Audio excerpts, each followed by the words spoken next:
Hello बच्चों, कैसे हैं आप लोग। एक बार फिर से आप लोग का स्वागत है हमारे YouTube चैनल पर। और जैसा कि आप लोग को पता ही है कि हमारे YouTube चैनल पर इलेक्ट्रोस्टैटिक जो टॉपिक है, जो हमारी यूनिट है, उसके बारे में हम यहाँ पर डिस्कस कर रहे हैं। इससे पहले हम 4 पार्ट आपके बीच में ला चुके हैं, जिसमें हम लोगों ने इसमें कूलम्स लॉ के बाकी पार्ट्स जो भी थे, उनके सुपरपोजिशन प्रिंसिपल, वेक्टर फॉर्म, बहुत कुछ जो भी था, जो भी थ्योरी पार्ट था इस यूनिट का, वो चैप्टर का हमने वहाँ पर कंप्लीट किया है। जिन्होंने भी वो पहले के 4 पार्ट नहीं देखे हैं, एक बार पहले के 4 पार्ट जरूर देखें, ठीक है। तो आज के इस लेक्चर में हमें क्या स्टार्ट करना है, आज हमें इलेक्ट्रोस्टैटिक का पार्ट 5 स्टार्ट करना है, जिसमें हम कंसेप्चुअल प्रॉब्लम्स के बारे में डिस्कस करेंगे।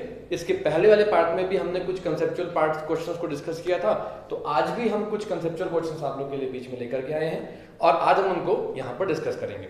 देखिए, कंसेप्चुअल क्वेश्चंस की इतनी इंपॉर्टेंस क्यों है। द रीजन इज बीइंग, क्योंकि कभी भी आप अगर बोर्ड पेपर को ध्यान से देखें, पेपर कभी भी डायरेक्ट क्वेश्चन नहीं पूछता। वो आपसे पूछेगा वही चीज जो सिलेबस में है, लेकिन उसका वे ऑफ आस्किंग चेंज कर देगा। वो आपसे डायरेक्ट नहीं पूछेंगे कि कूलम्स लॉ क्या है, एक्सप्लेन करें। वो ये कह देंगे जी कूलम्स लॉ को एक्सप्लेन करें, ठीक है। उसके साथ वो कह देंगे and what are the limitations of Coulomb's law. देखिए, वो कुछ ना कुछ उसमें ऐड करते जा रहे हैं। तो जो ये क्वेश्चंस के साथ या डेरिवेशंस के साथ जो एक्स्ट्रा पार्ट हमारे लिए ऐड हो जाता है, एग्जाम में हम इसी पार्ट को छोड़ के आते हैं। हमने केवल क्वेश्चन पढ़ा, हमने देखा वहां कूलम्स लॉ की बात हुई, हमने क्या किया, बिना पूरा क्वेश्चन पढ़े कूलम्स लॉ लिख के छोड़ दिया और हमने क्वेश्चन के बाकी पार्ट डिस्कस ही नहीं किए। ऐसा इसलिए होता है क्योंकि हम क्या करते हैं, केवल थ्योरी पार्ट पढ़ लेते हैं, कंसेप्चुअल क्वेश्चंस को छोड़ के चले जाते हैं, ठीक है। तो आज हम यहाँ पर बहुत सारे कंसेप्चुअल क्वेश्चंस डिस्कस करने वाले हैं। तो आइए देखते हैं हमारा पहला क्वेश्चन क्या है, ठीक है। ठीक है, तो आज का ये पहला कंसेप्चुअल क्वेश्चन हमारे बीच में है। क्वेश्चन आप ध्यान से एक बार पढ़ें। Two identical metallic spheres of exactly equal masses are taken. One is given positive charge, ठीक है, कितना, ऑफ क्यू कूलम, ठीक है ना, and another equal negative charge, ठीक है। उसने क्या किया है, उन्होंने 2 मेटेलिक स्फीयर लिए हैं जिनके मास कैसे हैं, इक्वल हैं, let their masses be m, ठीक है। अब उन्होंने क्या कहा, one is given positive charge. इस पर हमने यूनिफॉर्मली क्या डिस्ट्रीब्यूट कर दिया, हमने इस पर पॉजिटिव चार्ज को यूनिफॉर्मली डिस्ट्रीब्यूट कर दिया, ओके। अब आगे देखते हैं कितना चार्ज है, ये चार्ज है Q। दूसरे बॉडी पर क्या किया, उतना ही चार्ज हमने दिया, लेकिन वो चार्ज कैसा है, वो चार्ज नेगेटिव है, ठीक है। ये लीजिए, ये A और B हमारे लिए क्या है, हमारे 2 मेटेलिक स्फीयर्स हैं। क्वेश्चन क्या पूछ रहा है, क्वेश्चन पूछ रहा है कि क्या इन दोनों को चार्ज देने के बाद भी इनका जो मास है ना, ये जो मास आप देख रहे हैं ना, क्या ये इनका मास अभी भी सेम रहने वाला है। तो चलिए इसके बारे में डिस्कस करते हैं। देखिए, बहुत कॉमन सी बात है, अगर आप किसी बॉडी को पॉजिटिवली चार्ज कहते हैं कि बॉडी कैसी है, पॉजिटिवली चार्ज है, इसका क्या मतलब होता है, आपने केमिस्ट्री में भी कई बार पढ़ा होगा, हम यहाँ फिजिक्स में भी बहुत बार देखते हैं। बॉडी के पॉजिटिवली चार्ज होने का मतलब क्या होता है, लैक ऑफ इलेक्ट्रॉन्स, ठीक है। यहां पर इलेक्ट्रॉन्स क्या है, कम क्वांटिटी में है। और जबकि यहां पर क्या हुआ, यहां पर आप देख रहे हैं बॉडी नेगेटिव चार्ज, इसका मतलब क्या हुआ कि इलेक्ट्रॉन्स कैसे हैं, एक्सेस ऑफ इलेक्ट्रॉन्स है, क्या है, एक्सेस ऑफ इलेक्ट्रॉन्स। अब आप जरा सोचिए, क्योंकि पॉजिटिव चार्ज किस पे डिपेंड करता है, इट डिपेंड्स ऑन प्रोटॉन्स, ठीक है। और नेगेटिव किस पे डिपेंड करता है, डिपेंड करता है इलेक्ट्रॉन्स पर। किसी भी बॉडी के अंदर के प्रोटॉन्स तो कभी भी न्यूक्लियस से बाहर नहीं आ सकते, तो इसमें पॉजिटिव चार्ज एक्सेस में है। इसका मतलब क्या है कि इसमें जो एक्स्ट्रा इलेक्ट्रॉन्स थे वो बाहर चले गए, यानी कि इलेक्ट्रॉन्स के अंदर कुछ ना कुछ मास होता है ना, तो वो मास पार्टिकल भी क्या हुआ, बॉडी से बाहर चले गए। अच्छा, इसमें क्या हुआ, देखिए जितने यहां पर प्रोटॉन है उतने इलेक्ट्रॉन तो आएंगे, एक्स्ट्रा इलेक्ट्रॉन्स भी इसमें आ सकते हैं। यहां पर क्या है, इलेक्ट्रॉन्स एक्सेस में है, यानी यहां पर क्या है, एक्स्ट्रा मास आ गया है। क्या आया, हम ये कह सकते हैं कि यहां पर एक्स्ट्रा मास आया, जबकि यहां पर क्या हुआ, मास बाहर चला गया। इसलिए जब हम ये कहते हैं कि हमने 2 आइडेंटिकल स्फीयर्स लिए हैं, एग्जैक्टली सेम चार्ज ये हैं, एग्जैक्टली सेम मास है, लेकिन क्या होता है बेटा, जब हम उसको चार्ज करते हैं तो चार्जिंग के प्रोसेस के दौरान क्या होता है, अगर बॉडी पॉजिटिवली चार्ज हुई है, इसका मतलब क्या है कि उसके इलेक्ट्रॉन्स बाहर चले गए। इलेक्ट्रॉन्स बाहर जाने का मतलब, जब इलेक्ट्रॉन्स बाहर गए तो वो अपना मास भी बॉडी से बाहर लेकर के चले गए, यानी कि बॉडी का जो एक्चुअल मास था वो अब कुछ रिड्यूस हो जाएगा। सेकेंड पार्ट में क्या होगा कि इलेक्ट्रॉन्स यहां पर आए हैं, इसने क्या किया, इलेक्ट्रॉन्स को गेन किया है। इलेक्ट्रॉन्स से गेन करने का मतलब इसने मास को भी गेन किया होगा, और मास को गेन करने का मतलब ये है कि इसका मास इसके कंपैरिजन चार्जिंग के बाद ज्यादा हो जाएगा। तो आप इसका आंसर क्या लिखेंगे, आप इसका आंसर लिखेंगे कि mass of the negatively charge body, mass of negative charged body is more than positive charged body. ये इसका आंसर है। और इसका क्या कंक्लूजन है? कंक्लूजन बेटा मैंने अभी आपको समझाया कि जब आप ये कहते हैं कि बॉडी पॉजिटिवली चार्ज है, पॉजिटिव चार्ज होने का मतलब क्या होता है कि इलेक्ट्रॉन्स बॉडी से बाहर गए, यानी कि वो लेक में, एक्सेस में तो नहीं है, एक्सेस में प्रोटॉन्स हो गए। तो जब इलेक्ट्रॉन्स बाहर जाते हैं तो वो अपना मास बॉडी से बाहर लेके चले जाते हैं और बॉडी का मास कुछ रिड्यूस हो जाता है। हालांकि ये रिड्यूस इतना कम होता है कि हमें महसूस नहीं होता, लेकिन अगर हम उसको बहुत स्टैंडर्डली मेजर करें तो हमको दिखाई देगा कि जब बॉडी को पॉजिटिव चार्ज दिया जाता है तो उसका मास डिक्रीज करता है। ऑन द अदर हैंड जब हम उसी बॉडी को नेगेटिव चार्ज प्रोवाइड करते हैं तो उस पर एक्स्ट्रा इलेक्ट्रॉन्स आ जाते हैं। इन एक्स्ट्रा इलेक्ट्रॉन्स के आ जाने से उस बॉडी का मास थोड़ा सा स्लाइटली बढ़ जाता है। ठीक है, तो ये इस कंसेप्चुअल क्वेश्चन का आंसर है और ये जो मैंने आपको समझाया ये उसका एक्सप्लेनेशन है। ठीक है, चलिए अब आते हैं आज के हम सेकंड क्वेश्चन पर। चलिए सेकंड क्वेश्चन देखते हैं क्या है। तो ये हमारा आज का क्वेश्चन नंबर सेकंड है जिसके बारे में हमें डिस्कस करना है। क्वेश्चन आप देख सकते हैं कि explain why a neutral object can be attracted to a charge object.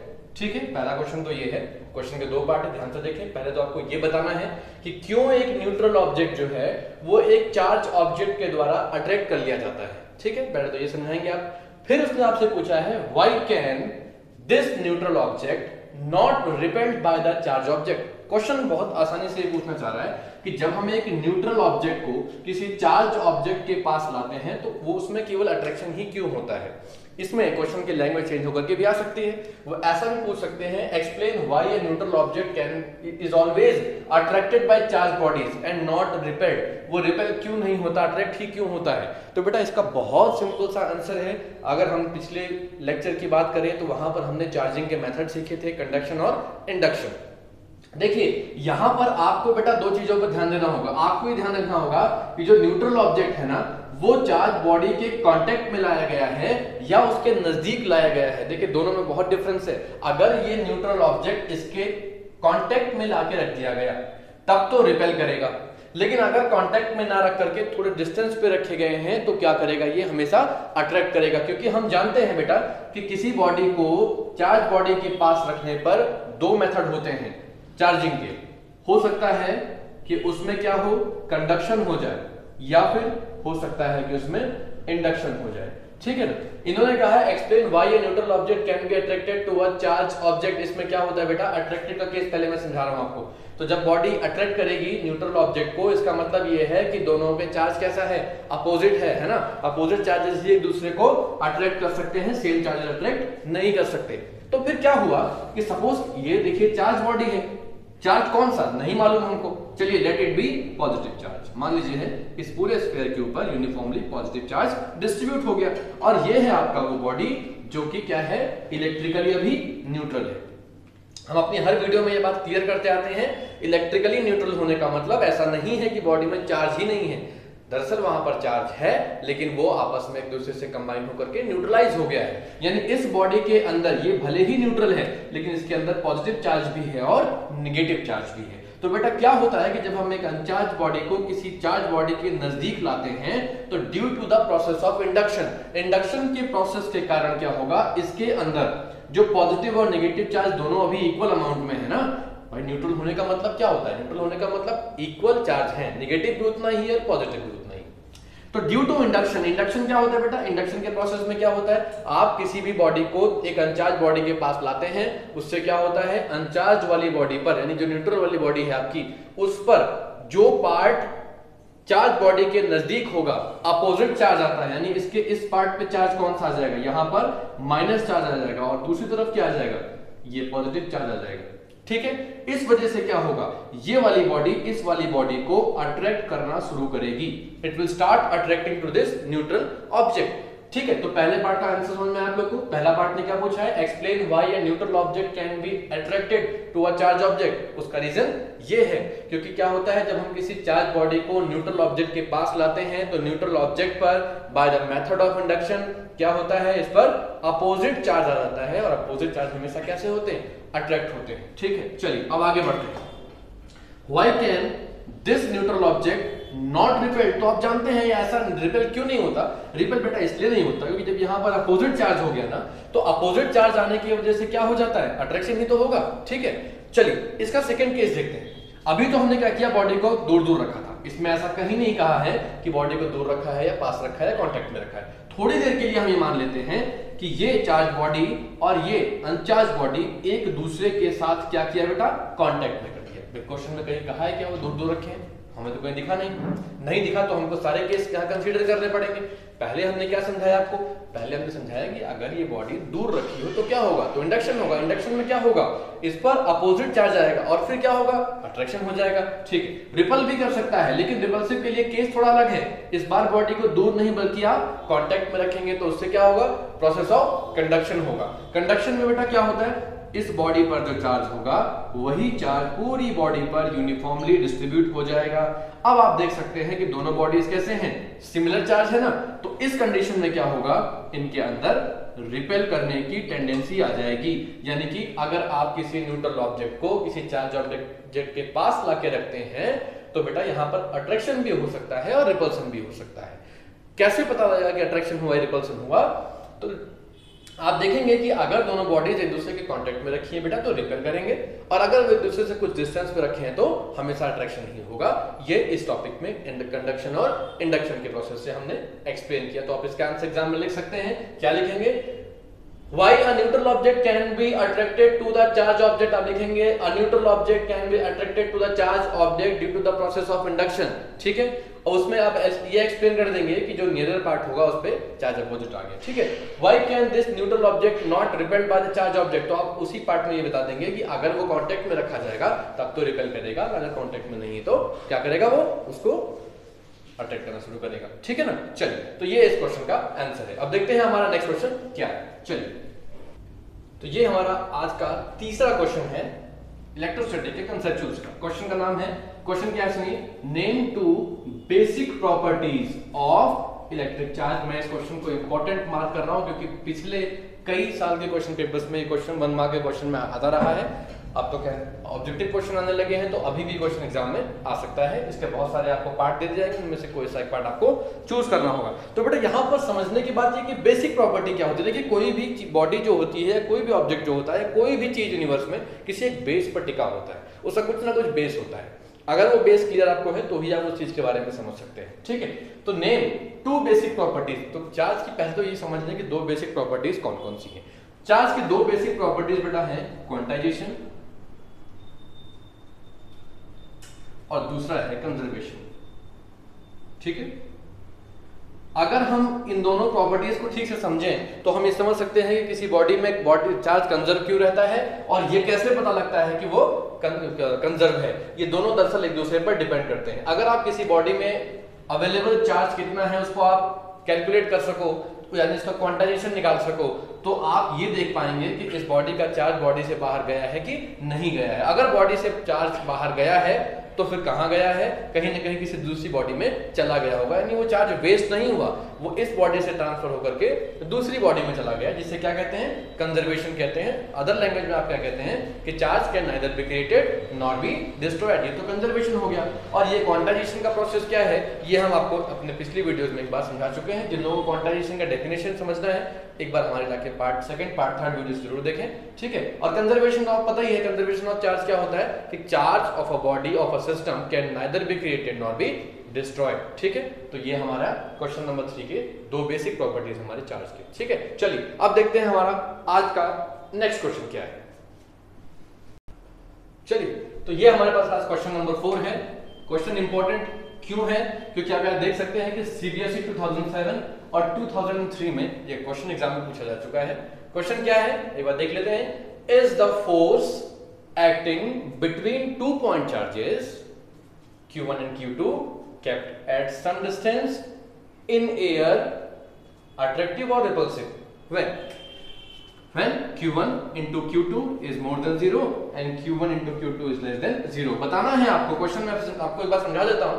उन्होंने कहा है कि 2 पॉइंट चार्जेस हैं, ठीक है, एक दूसरे से स्मॉल डिस्टेंस पर रखे हैं, let this distance be small R, अब उन्होंने आपसे पूछा है कि दो कंडीशन हम आपको दे रहे हैं, कंडीशन नंबर 1, कंडीशन नंबर 2। एक में Q1 Q2 का जो प्रोडक्ट है वो 0 से बड़ा है, एक में Q1 Q2 का जो प्रोडक्ट है वो 0 से छोटा है। तो बताना है कि दोनों में से किस कंडीशन में इनके बीच में लगने वाला फोर्स अट्रैक्टिव है या रिपल्सिव है। ठीक है, क्या होता है, देखिए दो चार्ज पार्टिकल्स हैं, एक दूसरे से स्मॉल r डिस्टेंस पर रखे हुए हैं, एक पर चार्ज Q1 है, एक पर चार्ज Q2 है। अब इस क्वेश्चन में कहीं भी बेटा ये नहीं बताया गया कि Q1 पॉजिटिव है या नेगेटिव या फिर Q2 पॉजिटिव है या नेगेटिव। तो ऐसी सिचुएशन में ये डिसाइड कर पाना कि इनके बीच में लगने वाला फोर्स जो है वो अट्रैक्टिव होगा या रिपल्सिव बहुत मुश्किल हो जाता है ना। तो अगर कोई आपसे क्वेश्चन पूछे कि बेटा इन दोनों के बीच में लगने वाले फोर्सेस कैसे हैं, अट्रैक्टिव या रिपल्सिव, उसने आपको ये कंडीशन नहीं दी है, तो आप उससे क्वेश्चन पूछ सकते हैं कि सर हमें सिर्फ एक चीज बता दीजिए कि इन दोनों चार्जेस का जो प्रोडक्ट है ना वो 0 से छोटा है या 0 से बड़ा है। ठीक, अगर आपको ये पता लग जाए कि इन दोनों का प्रोडक्ट जो है वो 0 से छोटा है या 0 से बड़ा, तो आप ये बता सकते हैं कि उनके बीच में लगने वाला फोर्स अट्रैक्टिव है या रिपल्सिव। आइए देखते हैं कैसे। चलिए पहले इस कंडीशन को डिस्कस कर लेते हैं। देखिए यहां पर मैं ये कह सकता हूं कि इन दोनों के बीच में जो लगने वाला फोर्स है ना वो कैसा है, वो रिपल्सिव है। अब ये मैंने कैसे बताया, ये मैंने कोई रटा नहीं है या मुझे कोई ऐसा नहीं है कि मैंने रट के आपको बता दिया। इसके रिपल्सिव होने के पीछे का एक रीजन है। देखिए क्या होता है कि अगर आप चाहते हैं कि दो नंबर्स का प्रोडक्ट हमेशा पॉजिटिव हो, पॉजिटिव मतलब 0 से बड़ा हो, सिंपल मैथमेटिक्स है बेटा, कोई ऐसा कुछ रूल नहीं है इसमें, है ना। अगर आप चाहते हैं कि दो नंबर्स का प्रोडक्ट हमेशा पॉजिटिव हो, मींस 0 से बड़ा हो, तो उसकी क्या कंडीशंस है, उसकी कंडीशंस हैं कि या तो दोनों नंबर, यहां पर लेता हूं फॉर दिस, या तो दोनों नंबर कैसे हो बेटा, दोनों नंबर पॉजिटिव हो, है ना। दोनों नंबर अगर पॉजिटिव होंगे तो उनका प्रोडक्ट कैसा आ जाएगा, उनका नंबर प्लस Q1 Q2 आ जाएगा। और प्लस Q1 Q2 मतलब अगर कोई नंबर पॉजिटिव है दैट इज मोर देन 0। तो आप देख सकते हैं ना कि दोनों चार्जेस के पॉजिटिव होने पर क्या है, ये पॉजिटिव आ रहा है, ठीक है ना। अच्छा मान लीजिए कि दोनों चार्जेस पॉजिटिव ना हुए तब, तो फिर क्या कंडीशन हो सकती है कि दोनों चार्जेस कैसे हैं, नेगेटिव है, ऐसा भी तो हो सकता है। अब इन दोनों को मल्टीप्लाई करने पर क्या रिजल्टेंट आएगा, माइनस माइनस प्लस, या जाएगा Q1 इंटू Q2। तो आप यहां पर देख सकते हैं कि चूंकि इनके चार्जेस कैसे हैं, सिमिलर चार्जेस है ना, सिमिलर चार्ज होने का मतलब क्या है कि इनके बीच में फोर्स कैसा लगेगा, रिपल्सिव फोर्स लगेगा। इसलिए हम ये कहते हैं कि क्या होता है, अगर आप Q1 Q2 को इंटू करते हैं और उसका प्रोडक्ट 0 से बड़ा आता है, इसका मतलब क्या है कि दोनों चार्जेस कैसे हैं, सिमिलर है। और सिमिलर है इसका मतलब क्या हुआ कि उनके बीच में लगने वाला फोर्स रिपल्सिव होता है। सेकेंड पार्ट का आंसर आगे देखते हैं। पहला पार्ट तो क्लियर हो गया, पहले पार्ट में हमने आंसर दिया रिपल्सिव। रिपल्सिव कैसे दे दिया भाई, इन दोनों का प्रोडक्ट 0 से बड़ा किस कंडीशन में होगा, केवल उसी कंडीशन में जब दोनों पर, या दोनों पर पॉजिटिव चार्ज हो या दोनों पर नेगेटिव चार्ज हो। कहने का मतलब दोनों पर चार्ज सिमिलर हो, सिमिलर होगा इसका मतलब फोर्स कैसा होगा, रिपल्सिव होगा, ठीक है ना। चलो अब बढ़ते हैं आगे, आइए सेकंड पार्ट पर चलते हैं। अभी सेकंड पार्ट में इन्होंने कहा है कि Q1 Q2 जो है ना दैट इज लेस देन 0। तो इसकी तो बहुत क्लियर कंडीशन है, लेस देन 0 का मतलब नेगेटिव होता है कि नहीं, आप नंबर लाइन पढ़ा है आपने। लेस देन 0 का मतलब हो गया अगर नेगेटिव में चले गए। नेगेटिव में आने का क्या रूल है, या तो Q1 नेगेटिव हो और Q2 पॉजिटिव हो, तो इनका प्रोडक्ट क्या आ जाएगा, plus minus minus Q1 into Q2 आएगा ना। अच्छा उल्टा कर ले, ऐसा कर लेते हैं, इसको पॉजिटिव कंसीडर कर लेते हैं, इसको नेगेटिव कंसीडर कर लेते हैं, तो भी आंसर क्या आ जाएगा, Q1 इंटू Q2। देखो नेगेटिव आ गया ना। अब नेगेटिव का मतलब क्या होता है कि हम नंबर लाइन पर 0 से पीछे आ गए, मतलब नेगेटिव में आ चुके हैं। और नेगेटिव आने का मतलब क्या है कि हमारा जो फोर्स है ना दैट इज अट्रैक्टिव। और ये कैसे क्लियर हुआ, ये इनके प्रोडक्ट से क्लियर हुआ। यानी कि अगर दोनों के चार्जेस का प्रोडक्ट लेस देन 0 है तो इसका मतलब है कि उनके बीच में लगने वाला फोर्स कैसा है, अट्रैक्टिव है। अगर वो मोर देन 0 है तो वो रिपल्सिव होता है। तो ये इस कंसेप्चुअल क्वेश्चन का आंसर था। क्वेश्चन इंपॉर्टेंट इस वजह से भी है कि सीबीएसई में 2007 2003 में ये क्वेश्चन एग्जाम में पूछा जा चुका है। चलिए तो देखते हैं आज का नेक्स्ट क्वेश्चन क्या है। चलिए बच्चों अब ये देखते हैं आज का हम क्वेश्चन नंबर 4। क्वेश्चन नंबर 4 क्या कहता है, इंपॉर्टेंट क्वेश्चन इस वजह से है ये क्योंकि ये सीबीएसई में 2011 में आपके एग्जाम में आया हुआ है। क्वेश्चन कहता है force of attraction between 2 point charges placed at a distance d is f। ठीक है ना, फोर्स कितना है बेटा, f है, डिस्टेंस कितना है इसका, d है। ठीक है, अच्छा तो ये फोर्स कैसे कैलकुलेट किया गया होगा, इस फोर्स को कैलकुलेट करने के लिए आपने कूलम का फॉर्मूला यूज किया होगा, F = 1/4πε0 Q1 Q2 by r²। लेकिन यहाँ पर डिस्टेंस कितना है d, तो मैं यहाँ पे ले लूंगा d²। चलिए दैट इज इक्वेशन नंबर 1। अब आगे बढ़ते हैं। देखो न्यूमेरिकल सॉल्व करने का सबसे अच्छा तरीका बेटा ये होता है, आप कभी भी न्यूमेरिकल सॉल्व करें, जो कुछ भी आपको क्वेश्चन में गिवन है उनको तुरंत सिंबॉलिक फॉर्म में लिख दें। ऐसा करने का फायदा क्या है ये बताता हूं मैं आपको, क्योंकि देखिए न्यूमेरिकल्स जो होते हैं ना वो फॉर्मूले से सॉल्व होते हैं, और फॉर्मूला हमेशा किस फॉर्म में गिवन होगा, सिंबॉलिक फॉर्म में गिवन होगा। अगर आप गिवन चीजों को सिंबॉलिक फॉर्म में लिखेंगे तो आपको ये आइडिया हो जाएगा कि कौन कौन सी चीजें आपको गिवन है और कौन कौन सी चीजें आपको फाइंड आउट करनी है। फिलहाल मुझे पता लग गया एफ और डी मुझे गिवन था, तो मैंने फॉर्मूले में वैल्यू पुट कर दी। ठीक, अब आगे बढ़ते हैं। क्वेश्चन में आगे कहा कि व्हाट डिस्टेंस अपार्ट, यानी कि ये मुझे वो है जो कैलकुलेट करना है, यानी मुझे क्या निकालना है, मुझे डिस्टेंस निकालना है, मुझे आर निकालना है। इसका क्या निकालना है, आर फाइंड आउट करना है मुझे इसका, क्योंकि इसमें लिखा है what distance apart should they be kept. उसने आपसे पूछा है कि उनको हम कितने डिस्टेंस पर रखें, और उसकी आगे कंडीशन क्या है, देखिए in the same medium, medium change नहीं किया। ध्यान रखिए बहुत इंपॉर्टेंट चीज उसने कह दी है, अगर वो मीडियम चेंज करता तो इसका मतलब इसकी वैल्यू चेंज हो जाती, इसकी वैल्यू चेंज होने का मतलब ये वैल्यू भी चेंज होती है, लेकिन उसने मीडियम को सेम रखा है, मींस ये चीज सेम रहने वाली है। ठीक है, so that force between them is F/3। लीजिए इस बार भी आपको क्या दे दिया गया, फोर्स दे दिया गया, लेकिन आपसे डिस्टेंस नहीं दिया गया। इस बार डिस्टेंस आपको निकालने के लिए बोल दिया गया, तो आपको डिस्टेंस फाइंड आउट करना है। तो चूंकि आपकी कूलम्स लॉ हम पढ़ रहे हैं और आपको डिस्टेंस निकालना है या फोर्स निकालना है, तो अगेन हमें क्या करना होगा, हमें क्या यूज करना होगा बेटा, F = 1/4πε0 Q1 Q2/r² वाला फॉर्मूला यूज करना होगा, है कि नहीं। चलिए इसको हम इक्वेशन नंबर 2 ले लेते हैं। अब आगे बढ़ते हैं, हमें क्या निकालना है बेटा, हमें ये r डिस्टेंस निकालना है, r। ठीक है, ये समझ लो कि हमें डिस्टेंस फाइंड आउट करना है। मेरे पास स्पेस नहीं है, इसलिए मैं थोड़ा सा क्वेश्चन को रिमूव कर रहा हूं यहां से, और फिर आगे देखते हैं क्या करना है और वो कैसे कैलकुलेट होगा। अब आप क्या करें बेटा, आपके पास यहाँ पर दो इक्वेशन आ गई है ना, equation number first, equation number second. पहली वाली कंडीशन से फर्स्ट इक्वेशन आई, दूसरी वाली कंडीशन से आपकी सेकंड इक्वेशन आ गई। तो आप ऐसा करें, इक्वेशन नंबर जो सेकंड है ना उसको डिवाइड कर दें किससे, इक्वेशन नंबर फर्स्ट से डिवाइड करें आप। ठीक है, चलो यहां पर फोर्स कितना है, ये F/3 कर लेंगे इसको आप, क्योंकि सेकंड वाली कंडीशन में फोर्स F/3 क्वेश्चन में गिवन था। F/3 is divided by F, okay, 1/4πε0 into Q1 Q2/r² is divided by 1/4πε0 into Q1 Q2/d²। ठीक है, और इसको सिंप्लीफाई करें, आगे इसको कैरी करें, तो हम इसको क्या लिखेंगे, हम इसको लिखेंगे, ये आ जाएगा F/3, ये वो F है तो ये 1/f हो जाएगा। ओके, ये 1/4πε0, ये Q1 Q2/r² हो जाएगा। और इस पूरी टर्म को आपको कैसे लिखना होगा, 4πε0 into d² divide by Q1 into Q2। देखिए क्या क्या कैंसिल आउट होता है, Q1 Q2 से Q1 Q2 कैंसिल आउट हुआ, इधर F से F कैंसिल आउट हो गया, 1/4πε0 से ε0 कैंसिल आउट हो गया, बचा क्या इधर 1/3 इज इक्वल्स टू d²/r²। हमें डिस्टेंस निकालना है ना, d निकालना है हमको कि नया डिस्टेंस कितना होगा। तो ऐसा करते हैं, इसको इधर मल्टीप्लाई कर लेते हैं। ठीक है, तो ये क्या आ जाएगा आपके पास, d²/r² इज इक्वल्स टू, ये इसको इस तरीके से लिखते हैं कि ये आ जाएगा आपके पास r² is equal to 3d²।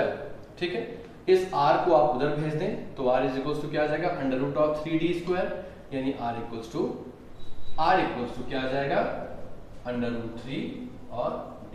यानी अगर हम उनको इस डिस्टेंस पर रख दें, पहले वाले डिस्टेंस से कंपैरिजन में नया distance r equals to √3d कर दिया जाए, तो हमारा फोर्स कितना हो जाएगा, F/3 हो जाएगा। ये इस क्वेश्चन का सॉल्यूशन है। ठीक है, तो आज की वीडियो में इतना ही करते हैं।